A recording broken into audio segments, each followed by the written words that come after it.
Voilà, donc de retour sur la libre antenne, toujours avec Michel Drac, toujours pour cette revue d'actualité. Alors, on a beaucoup parlé, évidemment, de l'Europe, cette Union européenne qui est très très mal, qui prend en plus une forme où, évidemment, on a parlé du cas de la Grande-Bretagne, où c'est vrai qu'on s'interroge sur la sortie de la Grande-Bretagne. On pourrait évoquer la Grèce aussi, dont on a parlé un peu en off, qui... elle aussi est très mal, la Grèce, c'est le moins qu'on puisse dire, avec un Tsipras. Alors, Tsipras, il a eu quand même un jeu un peu détestable. En fait, il s'est fait élire sur un programme, il a convoqué les Grecs, on va dire, dans un référendum, et puis, finalement, après que les Grecs lui aient accordé, on va dire, presque un blanc-seing pour appliquer sa politique, il est parti renégocier avec Bruxelles en sous-main, et puis il a passé des accords qui finalement étaient les mêmes accords que, soi-disant, il refusait de faire, on va dire, avant le référendum. Enfin, c'est une trahison, comment on appelle ça? Parce que même Varoufakis aussi, apparemment, qui n'est pas très clair non plus, son ministre des Finances. Moi, je crois que déjà, il faut voir que Tsipras... il a gagné son référendum, on ne l'a pas assez souligné, mais parce qu'il a dit qu'il voulait surtout un mandat clair pour renégocier. C'est-à-dire qu'il a pas, quelque part, il y a eu un jeu un peu bizarre qui s'est joué au moment du référendum en Grèce, où en gros, il y a un certain nombre de gens qui lui ont dit, si... vous allez demander aux Grecs s'ils sont d'accord avec le plan qu'on veut leur imposer ou pas. S'ils disent non, et qu'ensuite vous vous retournez vers Bruxelles en disant ça a été non, si Bruxelles vous dit oui, mais ça a été non, mais ça sera oui quand même, qu'est-ce que vous faites? Il y a des gens qui lui ont demandé ça. Et il a dit en gros, moi je veux un mandat pour renégocier, etc. Il savait très bien qu'il n'y aurait, à mon avis, rien à renégocier d'ailleurs. Ou alors il a cru, Varoufakis a cru qu'il y aurait quelque chose à renégocier. Peut-être qu'il a espéré que sur la base d'un non, il pourrait avoir un peu plus de marge de manœuvre. Peut-être qu'il a espéré que les Russes le soutiendraient. Les Russes l'ont soutenu, oui, mais ils ne vont pas se tirer une balle dans le pied en se chargeant de de ce paquet de dettes, de créances irrecouvrables amoureusement confectionnées par Goldman Sachs. Ça les branche pas. Donc je pense qu'à un moment il a mal joué. Je pense tactiquement il a mal joué. Il y a des gens qui disent il a trahi. Oui, j'ai entendu moi beaucoup ça. Il a trahi. Oui, il a trahi, mais il faut aussi. Tout au moins sa parole, quoi. Oui, mais il faut se mettre à sa place. C'est tellement facile. C'est tellement facile de taper à bras raccourcis sur cette extrême gauche, cette gauche radicale, inconséquente et qui. Je dirais que s'il y a un pouvoir qui arrive en France, qui est un pouvoir de rupture, sur la base des idées souverainistes, et que ce pouvoir arrive à vraiment changer la donne, à ce moment-là, je vais dire nous, les souverainistes, parce que quand même, s'il faut me rattacher à une tendance politique, c'est de ce côté-là que je me situe. On aura le droit de donner des leçons à l'extrême gauche, en leur disant, voyez, vous nous avez traités de tous les noms pendant je ne sais pas combien de temps, mais nous, ce qu'il fallait faire, on l'a fait. Pour l'instant, on n'a rien montré. Eux, ils ont montré qu'ils n'y arrivaient pas. En tout cas, quand ils avaient juste la Grèce pour le faire, de toute façon, c'était cool. Il n'y avait pas un loup quand même dans le placard de base de Tsipras, parce que Tsipras, quand il s'est présenté quand même au public, il n'a jamais émis l'éventualité claire de sortir de l'Union européenne et de l'euro. Alors que la question lui était posée sans cesse. Parce que s'il l'avait fait, il n'aurait pas gagné son référendum.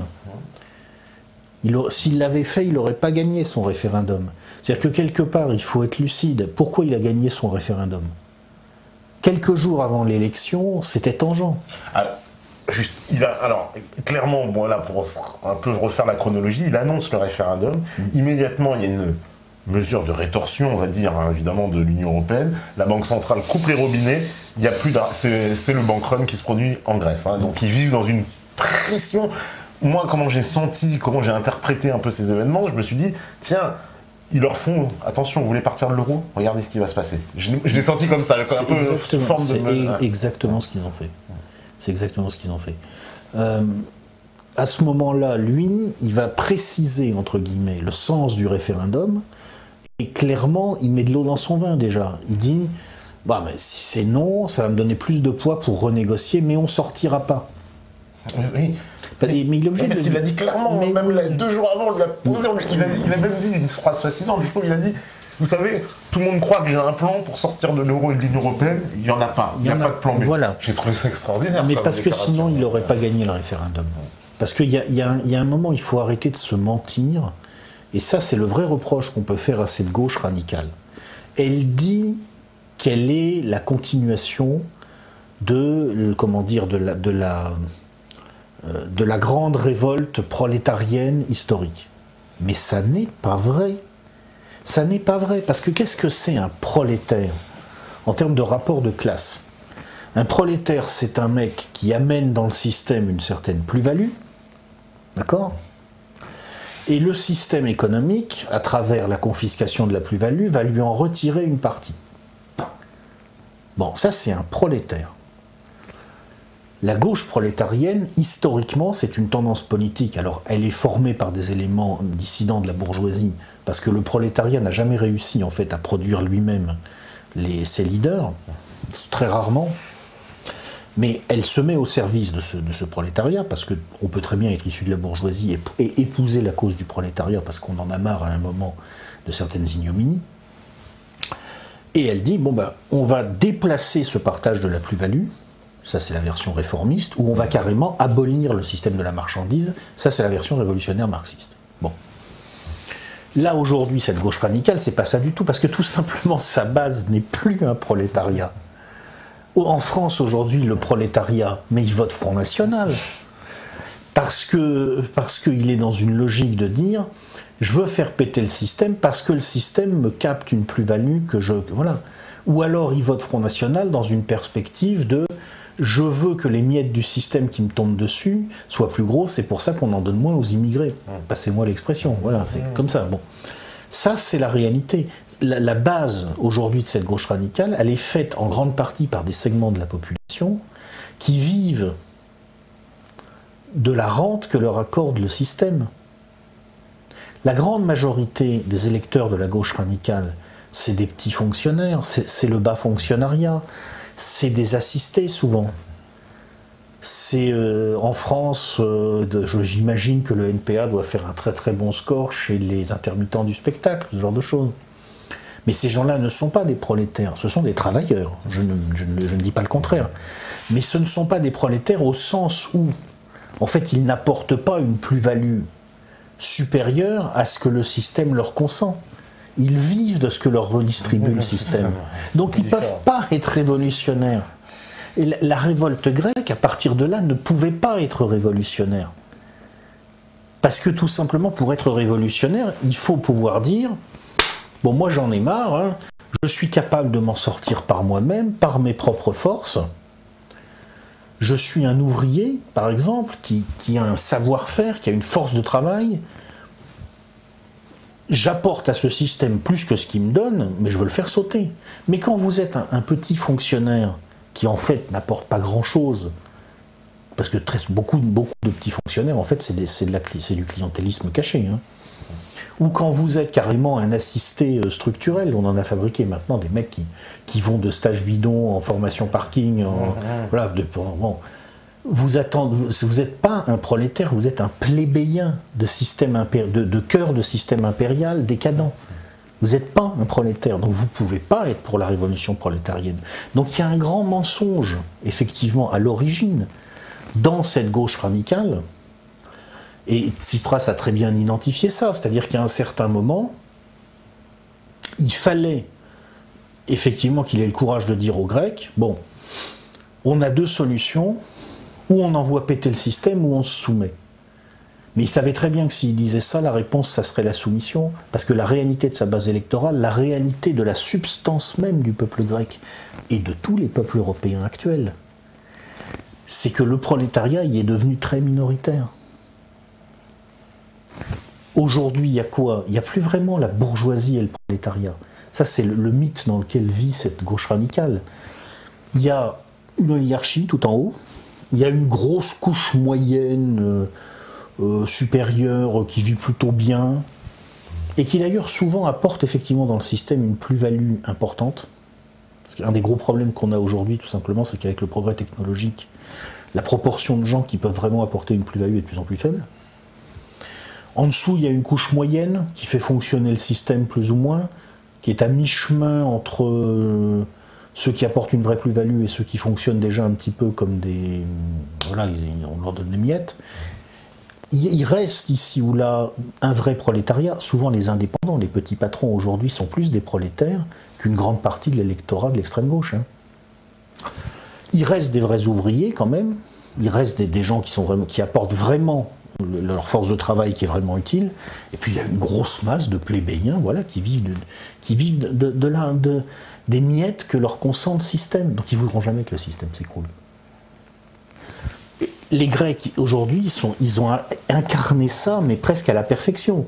Parce qu'à ce problème européen général s'ajoute un problème grec spécifique, qui est que, bon, la Grèce est un pays, évidemment, extraordinaire par son histoire, par sa culture, par son patrimoine. Bon, c'est pour ça qu'on hésite toujours à dire du mal de la Grèce, parce que c'est un peu la mère de l'Europe, en fait. Bon. Mais la Grèce contemporaine, dans sa réalité, son économie, il n'y a pas grand-chose, quoi. Je veux dire, il y a le port du Pirée, bon, il y a les îles, puis il y a le tourisme. Voilà. Sinon, pour le reste, bon. Donc, c'est une nation qui n'est pas non plus une nation prolétaire, puisqu'elle ne peut pas produire sa propre survie. Elle attend qu'on lui lâche des miettes. Tu comprends? Si les Grecs étaient capables de dire, bon, je vais vivre maintenant sur ce que je suis capable de faire, mais ils pourraient dire à leurs créanciers, allez vous faire foutre à la fin. Mais comme ils s'en sont pas capables, quand tu es tenu en dépendance et que tu tiens pas les acteurs qui te tiennent en dépendance, toi tu les tiens pas en dépendance réciproque. Mais tu es dans leurs mains, tu es cuit. Et c'est pour ça fondamentalement que Tsipras pouvait aller nulle part, sauf dans un cas. Il y avait un truc qui pouvait le sauver, il allait à Moscou, il y est allé, et il allait dire à Poutine en gros, bon écoute, j'arrive avec 300 milliards d'euros à payer, dont j'ai pas le premier centime, mais si tu me prends en charge, ta base en Méditerranée, tu t'en inquiètes plus. Bon, à mon avis, ce qui a dû se passer, c'est que l'autre, il a fait ses comptes. Il a dit alors, bon, si je sauve la mise aux Syriens, elle me coûte combien ma base?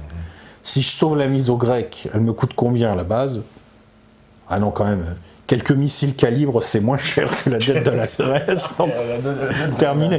À mon avis, c'est à peu près ça l'histoire. Je veux dire, dans la réalité du monde est extraordinairement brutale, extraordinairement violente.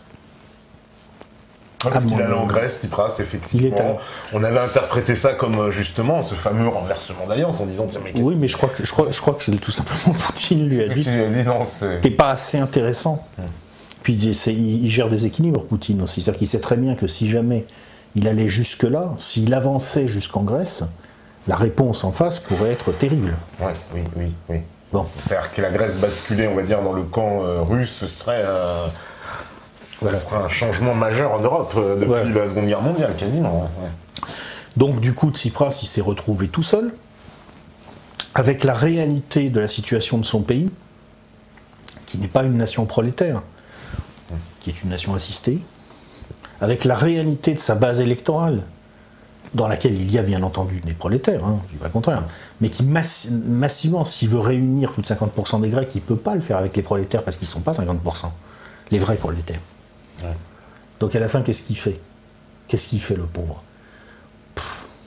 Il navigue à vue, il fait comme il peut, et il sacrifie Varoufakis, qui de toute façon était là pour ça. Lui, il était là pour...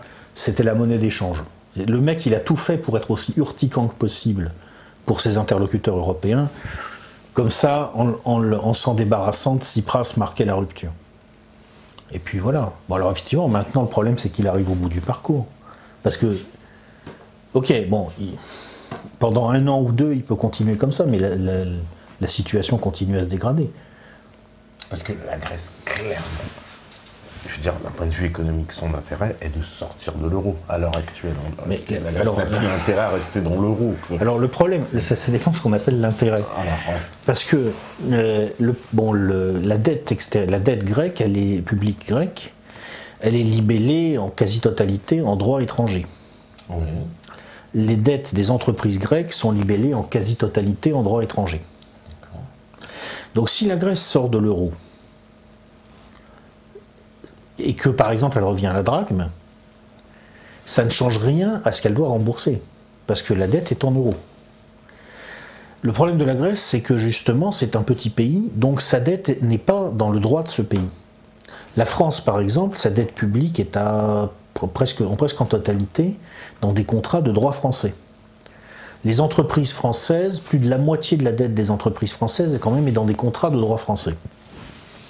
Donc la France qui sort de l'euro, qui revient au franc et qui laisse le franc se dévaluer de 20 ou 25%, ce qui est nécessaire, hein, parce que les monnaies doivent avoir la valeur de leurs économies. La France, pour tout un tas de raisons, ne peut pas avoir une monnaie aussi forte que l'Allemagne, c'est pas son intérêt. Bon, pour la France, c'est jouable, parce que comme la quasi-totalité de notre dette publique est en droit français, bah, si la France sort de l'euro, on va relibeller cette dette. On va la mettre en francs, tout simplement. On va la mettre en francs. Et les Grecs ne pourront pas faire ça avec la drachme. Parce que leur dette publique n'est pas appuyée sur des contrats de droit grec. Elle est appuyée sur des contrats de droit britannique en grande partie.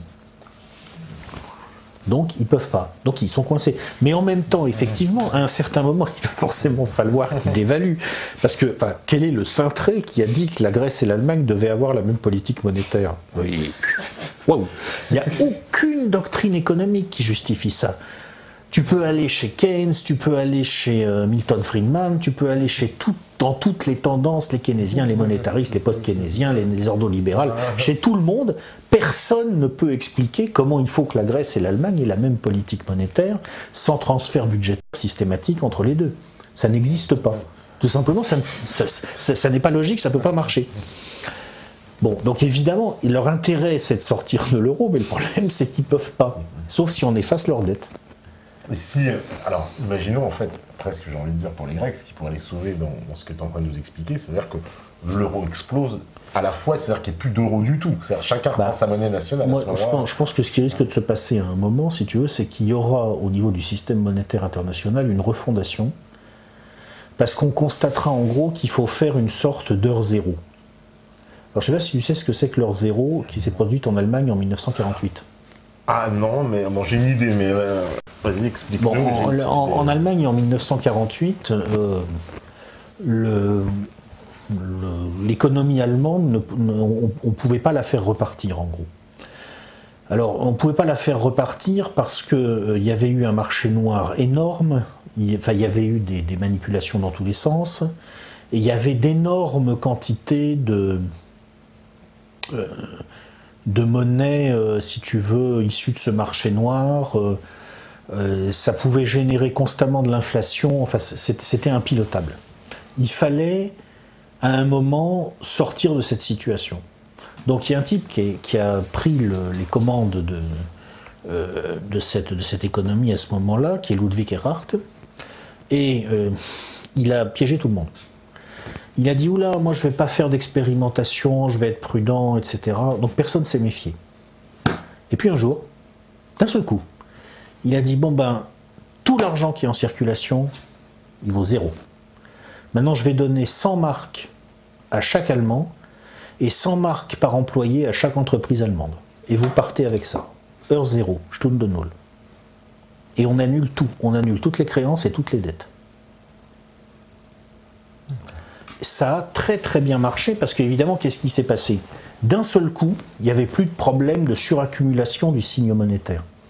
D'un seul coup, il y avait très peu d'argent par rapport à la taille potentielle du marché. Donc l'argent s'est mis à circuler très très vite. Et puis comme plus personne n'avait d'économie, bah, tout le monde était obligé de bosser. Et c'est l'origine, enfin c'est une des origines. L'autre, c'est que les Américains ont tout fait pour que ça marche. Mais c'est quand même une des origines de ce qu'on a appelé le miracle économique allemand des années 50. Voilà, le redressement spectaculaire de l'Allemagne après le redressement extraordinaire qui montre qu'en réalité, on peut partir presque d'un pays en ruine si les savoir-faire sont là. Si tu as des ingénieurs qui ont les savoir-faire et une main-d'œuvre disciplinée, tu peux partir d'un pays en ruine en 10 ans, tu rattrapes tout le monde. Ça, c'est la bonne nouvelle. Bon. Ça, c'est ce qui s'est passé en Allemagne, à l'intérieur du pays, en 48 ou 49, je ne sais plus. En fait, moi, je pense qu'à un moment, au niveau du système financier international, et évidemment à une autre échelle et selon d'autres procédures, il se passera un peu la même chose. On va se mettre d'accord pour dire, bon, bah écoutez, la comédie a assez duré, on a dans le système des masses d'actifs financiers phénoménales, dont on sait très bien qu'ils ne renvoient qu'à des créances irrecouvrables, soigneusement empilées amoureusement depuis des décennies. Donc on fait un haircut, comme on dit maintenant, pour ne pas dire défaut partiel, mais c'est un haircut général, quoi. Alors, il y aura peut-être des catégories, mais en gros, bon, ben... Ça veut dire quoi? C'est-à-dire que même ceux... Alors là, je parle par exemple pour les épargnants qui auront des sommes de côté, tout repart à zéro. Là, ça va être terrible, ça, quand même. Là, ça va créer des drames, de ce côté. Oui, bien sûr, oui. Parce que c'est ce qui s'est passé en Allemagne aussi, quand tu nous parlais de leur zéro. C'est-à-dire ceux qui avaient des épargnes sur leur compte. C'est plus des couleuvres, là, c'est des anacondas qu'il faut avaler pour le... C'est des... quand même, la pilule a dû être quand même assez dure à passer au départ, quand même. Bon, tu sais, déjà, il faut voir qu'en Allemagne, il sortait de quelque chose, une situation très particulière. Bon, c'est vrai, c'est vrai. Quand tu viens de coup sur coup d'enchaîner la Première Guerre mondiale, la crise de 23, la Grande Dépression, le régime quand même assez peu sympathique de l'oncle Adolphe, une défaite et une occupation militaire... la pilule, tu la prends normal. Ça passe tout seul. Ouais. Bon, je suis d'accord qu'aujourd'hui, c'est pas le même problème. Mais de toute façon, je veux dire, soit de façon coordonnée, soit à la suite d'un krach financier, qui peut prendre soit la forme d'une déflation radicale par implosion de toute la valeur des actifs, soit d'une inflation radicale par implosion de la valeur du signe monétaire. La déflation et l'inflation, en fait, sont le même phénomène de fond. Hein. Même si ça se manifeste de façon très différente, dans tous les cas, la masse, si tu veux, de capital accumulé doit fondre. Fondamentalement, c'est la même logique. De toute façon, ça arrivera parce que la dette, on ne peut pas la rembourser dans la monnaie dans laquelle elle a été émise. Voilà. Donc soit on divise la valeur du signe monétaire par 5 ou 6, soit on divise la dette par 5 ou 6. Mais il n'y a pas d'autre solution. Alors ça vaut pour les Grecs, mais ça vaut aussi à peu près pour tout le monde. Pour tout le monde, c'est-à-dire que cette heure zéro, il faudra la faire au niveau des pays de la zone euro, quoi. C'est tous les pays de la zone euro. Même de toute la sphère occidentale. Les Américains. Les Américains, ils ne sont pas mieux que nous, ils ont leurs 22 000 milliards de déficit. Oui. Voilà. Donc forcément, d'une façon ou d'une autre, ça je ne sais pas du tout comment ça va se produire, ça se passera comme ça. Donc le pauvre Tsipras, maintenant, pour revenir à Tsipras, bon... Ouais. Moi, je dis souvent énormément de mal de la gauche radicale, non pas parce que je les aime pas, mais parce que je les trouve extrêmement cons. Bon. Mais j'ai un peu envie, paradoxalement, d'abord parce que j'aime bien prendre le contre-pied du consensus général, c'est un peu mon goût personnel, j'ai un peu envie quand même de défendre de Tsipras et Varoufakis, parce que il faut se mettre à leur place. Qu'est-ce que tu voulais qu'ils fassent? Ils sont là, à la tête de ce pays qui est, c'est triste à dire, mais c'est la vérité, un pays assisté, avec un peuple où en fait ils n'ont pas cette base prolétarienne fantasmatique. Bien sûr il reste des prolétaires en Grèce, mais c'est pas la majorité du peuple grec, c'est pas vrai. Et ils sont confrontés à cette énorme machine européenne derrière laquelle il y a la pression des États-Unis, à cette Allemagne complètement psychorigide, qui, discuter de la politique monétaire avec les Allemands, ça doit être quelque chose. Hein. Oui, parce que les Allemands aussi ne veulent pas, entre guillemets, débourser 1 euro pour la Grèce. En fait, en gros, c'est un peu ça. Ils veulent pas payer la dette de la Grèce. C'est hors de question. C'est-à-dire qu'en fait, quand on a fait l'euro, en gros, on a fait l'euro avec l'idée qu'on allait faire converger les économies européennes grâce à l'euro. Alors, c'est en partie vrai, mais le problème, si tu veux, c'est que la vitesse à laquelle on peut les faire converger est très lente. Et puis tu peux pas comme ça. Voilà. Or, la vitesse à laquelle l'euro se déglingue du fait de la divergence de départ, en fait, elle est beaucoup plus grande que la vitesse à laquelle les pays convergent. Surtout quand tu parles de la Grèce. Enfin, mais encore une fois, vraiment. Oui, voilà, parce qu'en fait, les différentiels de compétitivité, ils sont énormes. Avant, on pouvait les prendre en compte justement avec les dévaluations. C'était ça. C'est-à-dire que finalement, des Grecs beaucoup moins compétitifs que des Allemands, bon ben.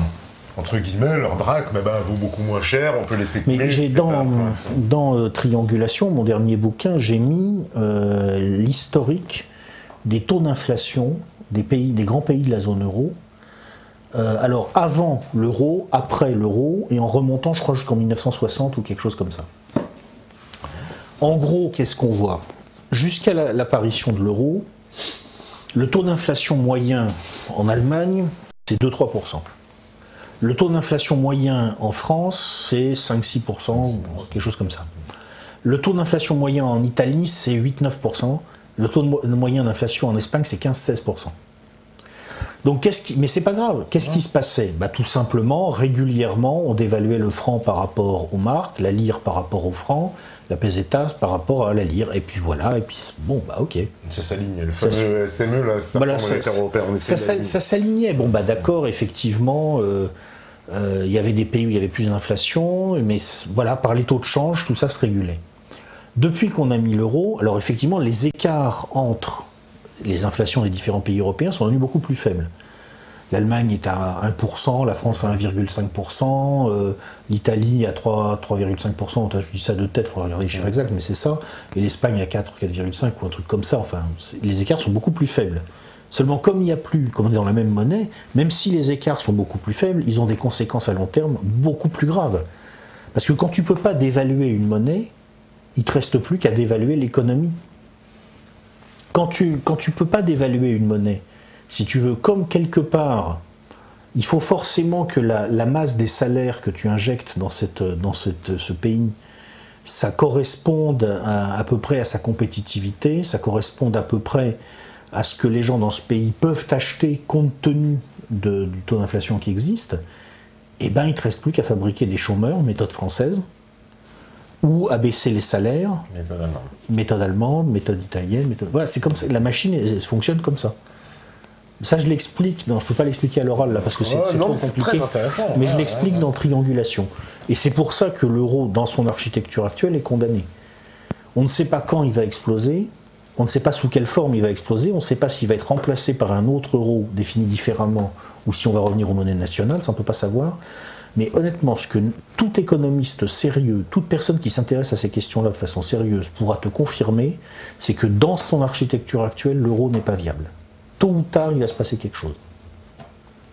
C'est-à-dire que parce que là, tous les pays, on a connu la fameuse grande crise de 2008, puis après les crises successives en Grèce, on a vu des pays, l'Irlande, l'Espagne, l'Italie, le Portugal, la Slovaquie, tous ces pays-là ont connu une crise budgétaire majeure. Aujourd'hui, on veut nous le cacher, mais il paraît-il que même en France, on ne serait pas à l'abri que demain, on puisse se retrouver dans une situation financière catastrophique. Moi, je pense que si la France emprunte à taux négatif, c'est parce qu'en gros, on lui fait des cadeaux en échange de sa soumission politique. De sa soumission politique, c'est ça. Parce que si on était au stade de la Grèce... Valls, il serait... Enfin bon, j'imagine un peu comme ça. Mais de toute façon, honnêtement, comme je te disais, la finance de marché, moi j'ai arrêté de chercher à comprendre. D'ailleurs, je ne sais même pas s'il y a encore quelque chose à comprendre. Donc, je dis, ouais.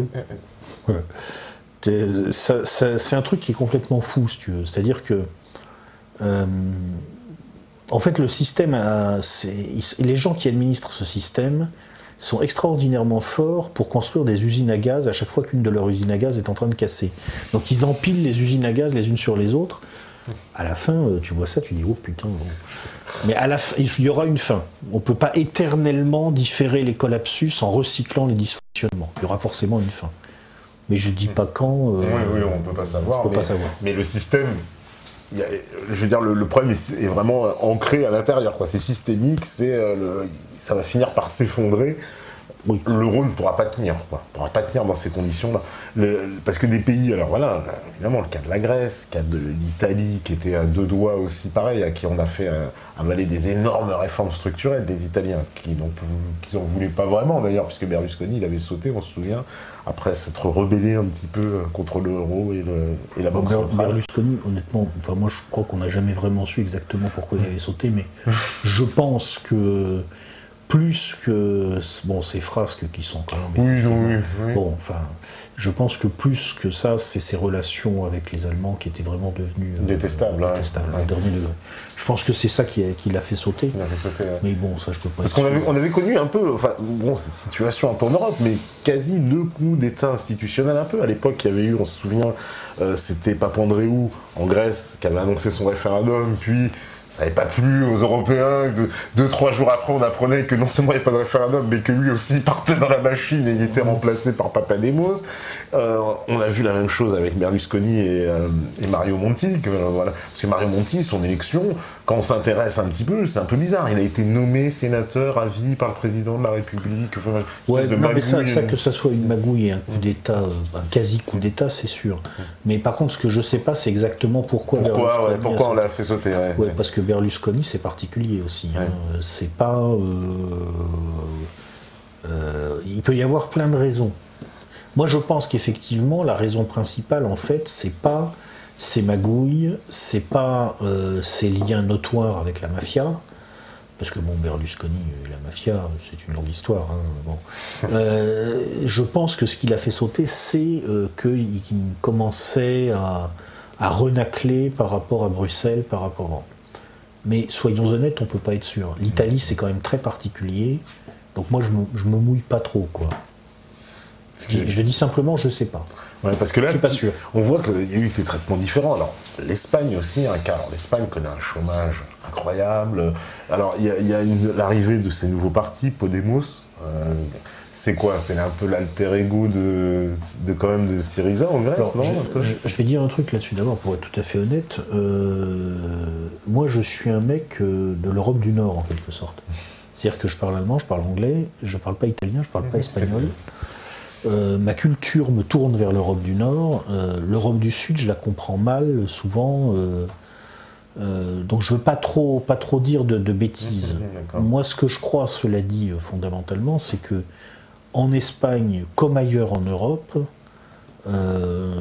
la gauche radicale, Podemos, etc., tant qu'elle ne prend pas le tournant du souverainisme, elle n'ira nulle part.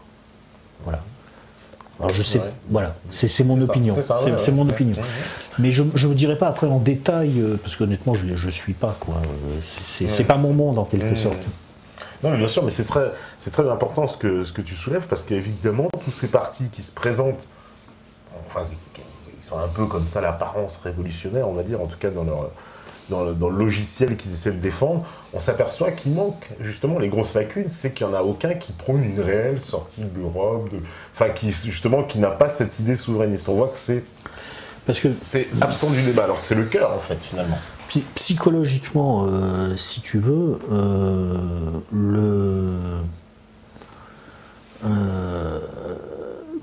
quelque part les partis politiques quand même renvoient forcément à la psychologie induite par la sociologie de leur électorat, tu vois. Pour moi, la sociologie de base de ces partis de gauche radicale, je te dis, c'est pas le prolétariat. C'est des gens qui sont souvent des travailleurs, qui sont des gens tout à fait respectables, mais si tu analyses la réalité de leur positionnement de classe, c'est pas des prolétaires, c'est des assistés.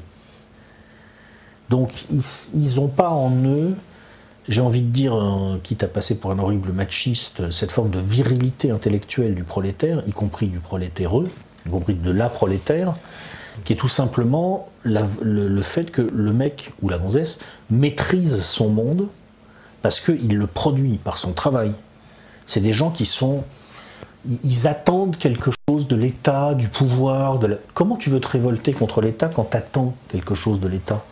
Comment tu veux te révolter contre le pouvoir quand tu attends quelque chose du pouvoir? Les prolétaires qui ont fait les révolutions du début du XXe siècle, ou du XIXe siècle, ils ne sont pas descendus dans la rue en disant on veut des allocs. Non mais t'imagines un peu l'armée rouge avec comme slogan on veut des allocs. Ça n'a pas de sens. Voilà. Donc pas grand-chose. Donc c'est pour ça que cette gauche radicale, tant qu'elle n'aura pas pris le tournant du souverainisme, tant qu'elle n'aura pas fait cette critique-là, tant qu'elle n'aura pas elle ne comprendra pas qu'elle doit avoir le courage de dire à sa base notre objectif ne doit pas être de demander des allocs, notre objectif doit être de demander que nous reprenions réellement notre monde en main. ce qu'elle dit souvent, mais qui ne se traduit pas dans les faits, parce que l'outil pour le faire, c'est la souveraineté, et d'abord la souveraineté par l'État en général, hein, parce que la puissance, c'est l'État. Bon. Tant qu'elle n'aura pas fait toute cette critique-là, il n'y aura nulle part, elle va tsiprasser, elle va flaquisser, ce qui est bien, mais qui, non. Oui, ça ne mènera pas. Et on n'a pas d'équivalent en France d'un Podemos ou d'un... On a le Front National. Oui, on a le Front National, j'ai envie de dire, voilà, c'est ça. En France, et c'est d'ailleurs bien pour ça, à mon avis, que vraiment la France, c'est un pays intéressant, justement, parce que peut-être aussi parce qu'on a en nous ces marges identitaires, tu vois, qui font que quelque part, comment dire, on a il faut bien le dire aussi, cette brutalité en nous qui existe, qui est qu'on n'aime pas trop que des gens viennent nous expliquer qu'ils vont faire la loi chez nous, parce qu'on est chez nous d'abord. Hein. Et du coup, on a cette capacité à prendre ce tournant du souverainisme, de la revendication de souveraineté, et de dire non, mais on ne veut pas des allocs, on veut le pouvoir, parce que c'est notre pays, c'est à nous, c'est nous qui décidons. Et si t'es pas content, monsieur le gérant de Capital Magazine qui veut me faire une sur le thème comment privatiser sa mère, tu vas te faire foutre. Voilà. Et ça, c'est ce qui rend... Tu vois, c'est pour ça que c'est compliqué. C'est pour ça que tu peux pas rejeter les identitaires comme ça. Parce que quelque part, le vitalisme brutal qu'il représente a sa place dans ce qui permet cette virilité intellectuelle qui fut jadis celle du prolétariat. J'essaye de m'exprimer de façon... non, pour qu'on comprenne. Bon. Il y en a qui ne sont pas d'accord. Le Front National, lol, il y en a qui ne sont pas d'accord. Voilà. Oui, bon. Bon, ça forcément, ça va... Mais de toute façon, ce qui est merveilleux, c'est que quoi que tu dises, tu as toujours des gens qui ne sont pas d'accord. Donc, la discussion n'arrête jamais. C'est ce qui est simple. Voilà. Mais c'est sûr que mais je suis pas un fan du FN. Non, bien sûr. Je fais une analyse. Bien sûr. Qui m'amène à certaines conclusions, c'est tout. Hein.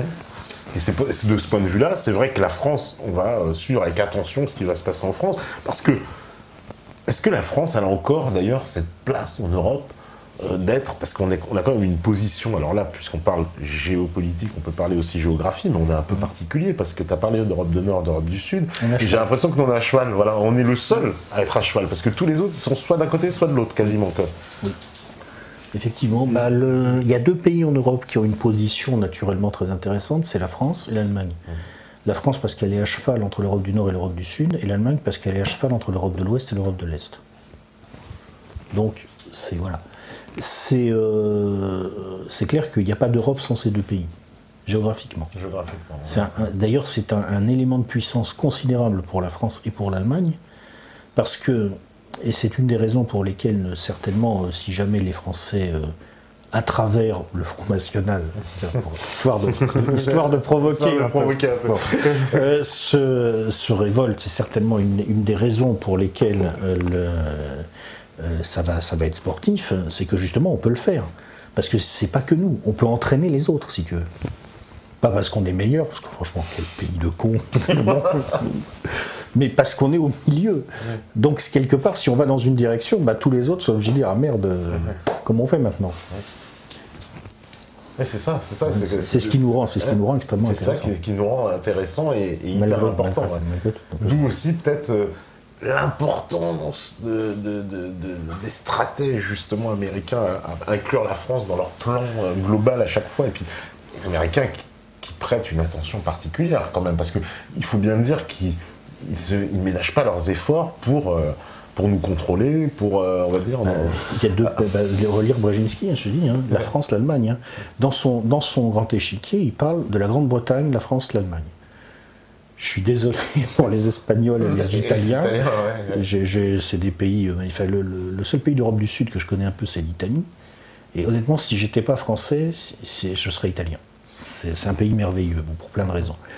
Mais quand Brzezinski regarde sa map monde et qu'il fait son Dark Vador, il dit Grande-Bretagne, France, Allemagne. Les autres, là, ils suivront. Ils suivront ce qui se passe. Voilà, ils n'auront pas le choix de suivre ce qui se passe. C'est comme ça. C'est comme ça, c'est pour ça. Alors, parce que là, c'est quelque chose, en plus, qui, aujourd'hui, on peut faire un peu le bilan, parce qu'on a vu cette influence depuis, on va dire, allez, j'ai envie de dire depuis De Gaulle, entre De Gaulle et Hollande, là, on a le grand écart que la France s'est produit, entre, on va dire, une France un peu souveraine qui essaye de s'imposer par une vision d'un président, d'un homme, d'un pays, puis aujourd'hui, on va dire, on s'inscrit, voilà... Il s'inscrit dans toutes les grandes lignes, mondialisme, Union européenne, etc. On n'a plus du tout l'aspect France, quoi. Bon, enfin, je parle des dirigeants, là. Ouais, comme je te disais tout à l'heure en privé, oui, je les écoute même plus. Je les écoute même plus. Ouais. J'essaye d'imaginer à quoi peut ressembler un débat entre François Hollande et Alain Juppé. Waouh! Ouh, ça pique les yeux, là, arrête là. Ok, papy, continue, cause dans le poste, voilà, puis ils sont zappés, c'est tout. Ils sont zappés. Parce que finalement, on va dire, ils sont d'accord sur les grandes lignes. C'est d'ailleurs la gauche aujourd'hui, ce que tu as bien identifié, justement, cette fameuse gauche un peu qu'on appelle socio-libérale, enfin c'est un mot que j'entends beaucoup en ce moment, pour parler de la tendance Macron, comme on dit, ou de ces gens qui sont... Le futur parti démocrate. Voilà, exactement, une gauche très à l'américaine, finalement, c'est-à-dire une gauche libérale. D'ailleurs, visiblement, la gauche a toujours été libérale, semble-t-il. En fait, on nous aurait trompé sur la marchandise. Je me fie au livre de Charles Robin, La gauche du capital, parce que lui en parle beaucoup, et finalement, il fait une démonstration que la gauche a toujours été libérale, quelque part. Bon, déjà, le terme de gauche... c'est un terme qui implique en fait l'inscription dans le débat parlementaire. C'est dans le Parlement qu'il y a une gauche et une droite. Je pense que si tu avais été dire à Vladimir Ilitch Ulyanov en septembre 1917, bon alors somme toute, monsieur Ulyanov, êtes-vous de gauche? Il aurait mis des questions. Ben, fusillez-moi ce connard là, qu'on passe directement à des questions sérieuses, quoi, tu vois. Je veux dire, bon, c'est pareil, même si t'avais été dire, même sans aller jusque chez Lénine, si t'avais été simplement dire chez. Même sur des gens qui ont joué le jeu parlementaire, on va dire comme Jaurès, si t'avais réduit son identité politique à la gauche, il n'aurait pas été d'accord, quoi, si tu veux. C'est-à-dire que l'idée même qu'une identité politique s'écrit à travers la gauche, ça veut dire qu'elle ne s'écrit finalement plus qu'à travers un positionnement dans un jeu à l'intérieur du Parlement, tu vois. Or, ce qui définit une identité politique réelle, c'est quels intérêts objectifs défends-tu dans la société. C'est-à-dire, en gros, finalement, es-tu plutôt du côté des prolétaires ou des bourgeois dans les sociétés avant que la lutte des classes ne mute? Es-tu plutôt aujourd'hui du côté des victimes de la mondialisation ou plutôt du côté des bénéficiaires de la mondialisation? Ou alors, si c'est pas la définition des intérêts objectifs que tu défends, c'est la définition du modèle de société que tu promeus. C'est-à-dire, es-tu socialiste, es-tu capitaliste, es-tu libéral libertaire, es-tu libéral mais sans être libertaire? Enfin voilà. C'est toute cette complexité qui définit un positionnement. La gauche. Voilà. Mais le simple fait que des mecs arrivent à définir leur identité en disant « moi, mon identité, c'est la gauche », mais ça prouve qu'ils n'ont pas d'identité. D'ailleurs, moi, mon identité, c'est la droite, c'est pareil. Qu'est-ce que c'est? T'as des mecs comme ça. C'est-à-dire que t'as deux catégories qui sont assez comiques objectivement, parce que comment dire, ils incarnent certains traits, comment dire, ils sont faits pour illustrer un dictionnaire des idées reçues à la Flaubert, tu vois. T'as le gauchiste, le gauchias, le gauchisant, et en face t'as le droitard. Le droitard, ouais. Et bon, ils sont aussi inintéressants l'un que l'autre, quoi. Donc la gauche, c'est même pas une catégorie qui m'intéresse, quoi. La droite non plus. Bon, oui, il y a une gauche et une droite. On peut dire qu'il y a des sensibilités. Sensibilités. Voilà. Mais alors justement, juste avant un peu, est-ce qu'aujourd'hui le vrai clivage, la vraie fracture politique, c'est pas justement celle que, pour résumer, patriote mondialiste? Est-ce qu'on peut le situer là, le clivage? Oui, c'est-à-dire que tu peux être de gauche ou de droite. Moi, par exemple, si tu veux, je me pense comme un mec de droite en ce sens que ma sensibilité générale est très pessimiste sur l'espèce humaine. Et finalement, quand j'ai réfléchi aux gens autour de moi, je parle des gens intelligents, je parle pas des connards, qui se définissaient comme de gauche ou de droite, ce que j'ai remarqué, c'est que les mecs qui se définissent comme de gauche ont souvent une sorte de sensibilité générale très optimiste finalement sur la nature humaine, et que les mecs qui se définissent comme plutôt de droite ont plutôt une sensibilité pessimiste. Bon, en ce sens, il y a une gauche et une droite, et moi je suis plutôt un mec de droite parce que je suis assez pessimiste sur la nature humaine. D'une manière générale, je pense que, bon, je ne suis pas un ennemi de la liberté, si tu veux. Mais enfin, la liberté en dose raisonnable, hein, parce que quand t'en mets trop, ça déconne vite, quoi. Voilà, bon, je l'assume. Hein. Si tu veux, moi, je suis avec Luther contre les paysans. Je l'assume. Ça fait de moi un mec de droite, tu vois. Bon, comme ça. Bon, mais cela dit, ça ne définit pas des vrais clivages opératoires dans le champ politique. Ça, c'est une sensibilité personnelle, tu vois. Le vrai clivage opératoire dans le champ politique aujourd'hui, c'est effectivement patriote contre mondialiste, et ça recoupe en pratique très souvent, pas toujours mais très souvent, celui qui veut défendre les victimes de la mondialisation contre celui qui veut profiter de la mondialisation avec ceux qui en tirent profit. Dans la réalité, c'est ça. La réalité sociale de ça, c'est ça. C'est ça, à mon avis. D'où d'ailleurs, voilà pourquoi les ouvriers qui votent aujourd'hui Front National et les bobos des villes, entre guillemets, qui vont voter à gauche. Donc, à gauche. Ce qui est un peu paradoxal normalement, enfin dans un pays normal. Et ben on va faire la petite pause et puis on va revenir après pour les questions des métanotes. Et j'imagine qu'il y en a plein, je pouvais s'y attendre. Et ben on va voir tout ça juste après. La régie, elle est prête, Stéphanie est prête. Et ben on fait la pause et on revient juste après, toujours avec Michel Drac. À vous, la régie.